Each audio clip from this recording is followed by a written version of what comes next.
Private মেডিকেলে আমি যখন ভর্তি হওয়ার জন্য যাই, হ্যাঁ, এক হ্যাঁ। হচ্ছে যে এসএসসি এইচএসসি রেজাল্ট আর হচ্ছে গভর্নমেন্ট মেডিকেলের সিরিয়াল মোটামুটি কাছাকাছি সব মিলিয়ে থাকার জন্য ওরা একটা বড় রকমের ডিসকাউন্ট দেয়।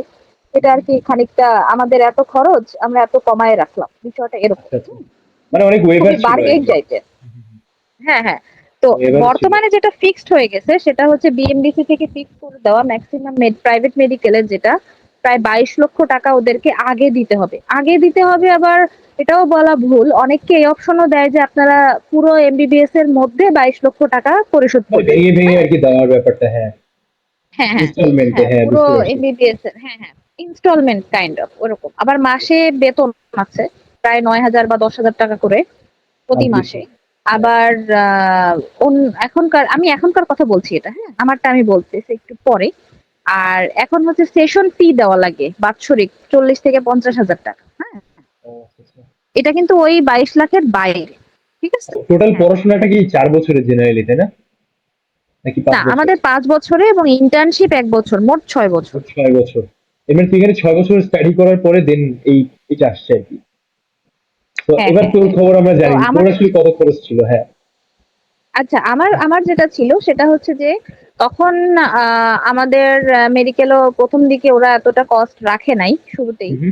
তো ওকে। আমার মোটামুটি ওখানে যেটা ২২ লাখ ওরা এখন ডিমান্ড করছে, ওটা আমার মোটামুটি ছিল ৬.৫ থেকে ৭ লক্ষ। হ্যাঁ? আচ্ছা। আর আর হচ্ছে মান্থলি যে বেতন যেটা দিতে হয় ওটা আমারও ছিল। ওটা আমার ৮,০০০ করে ছিল। আর হচ্ছে উম আমার সেশন ফিটা ছিল না। এখন যেটা ৪০-৫০,০০০ বাৎসরিক দিতে হয় মানে ওই ওইটা ছিল। সময়টার কি ওটা আমার ওই দেওয়া সময়টার লাগতো। কি বাৎসরিক সেশন ফিটা আরকি ওরা মানে ছিল না হ্যাঁ, আরকি। ওরা রাখেনি। হ্যাঁ, কিন্তু ওকে। এখন ওরা রাখবে আরকি। হ্যাঁ, আচ্ছা। এটা তো আরকি আমার মোটামুটি, খরচ হ্যাঁ। ছিল। তো মোটামুটি আরকি মানে গভর্নমেন্টের যে মানে এটা তো একটা কোনো ওয়েবসাইট আছে বা কোনো প্রতিষ্ঠান আছে যারা আরকি এটা সেট করে গভর্নমেন্ট থেকে নাকি? হ্যাঁ, হ্যাঁ, হ্যাঁ।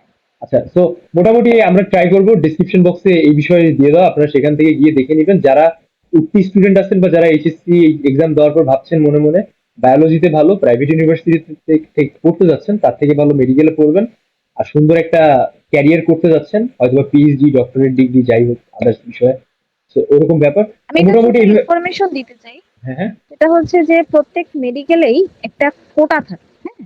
আচ্ছা, আচ্ছা। আবারও যেহেতু কোটা যুদ্ধ চলতেছে তার মাঝখানে আমি আবার হ্যাঁ, কোটার হ্যাঁ। কথা বললাম। যাই হোক। আচ্ছা, আচ্ছা। তো এইটা আসলে ঐরকম কোটা না, মুক্তিযোদ্ধা কোটা বা অন্য কোনো কোটা ওরকম না। এটা হচ্ছে যে মেধাবী একটা কোটা। মানে প্রাইভেট মেডিকেলের আ প্রায় ৫ টার মতো সিট থাকে। প্রতি প্রাইভেট মেডিকেলেই ৪ টা থেকে ৫ টা সিট আচ্ছা, আছে। ঠিক থাকে। এটা আসলে সবাই জানে না, হ্যাঁ? তো এমন হতে পারে অনেক স্টুডেন্ট চান্স হয়নি, তো এইজন্য সে পড়বে না, পড়তে পারল না। তো সে যদি জানতো যে একটা কোটা আছে, ৫ টা সিট আছে বরাদ্দ, সরকার থেকে এটা নির্দেশনা দেওয়া যে প্রাইভেট মেডিকেলে আপনারা যতই টাকা দিয়ে ভর্তি করেন না কেন, কিছু সিট ফ্রি করে দিতে হবে, হ্যাঁ? এটা সব স্টুডেন্টদের জন্য রাখা হয়। পরে ওই কোটার জন্য আবার সবাই এপ্লাই করে। তারপরে ওদের মধ্য থেকে বাছাই করে ওই ৪ টা ৫ টা সিট আরকি মানে দেওয়া হয়। যাদের ওরা সরকারির মতো করে পড়ে। ওদের মানে টাকা এখানে দিতে হয় না। মানে এখানে হ্যাঁ, এখানে ব্যাপারটা এভাবে হয়তোবা কাজ করে যে যাদের মেরিট পজিশন ভালো, রেজাল্ট ভালো তাদের আরকি হ্যাঁ, হ্যাঁ, এক্সাক্টলি সুযোগটা হ্যাঁ। বেশি থাকে। ওয়েভার বা এরকম টাইপের আরো বিষয় আসে। হ্যাঁ, আর্থিক অবস্থা একটু অবনতি থাকলে তারা যেতে পারবে। যাক, এটা খুবই হচ্ছে শর্টকাটে কস্ট। আমরা, হ্যাঁ, আমরা খুবই শর্টকাটে একটা ভালো একটা ইনফরমেশন জানলাম। শর্ট, কস্ট, ডিউরেশন আর রেশমা কেমন ডিল করছে আরকি এই সময়টা।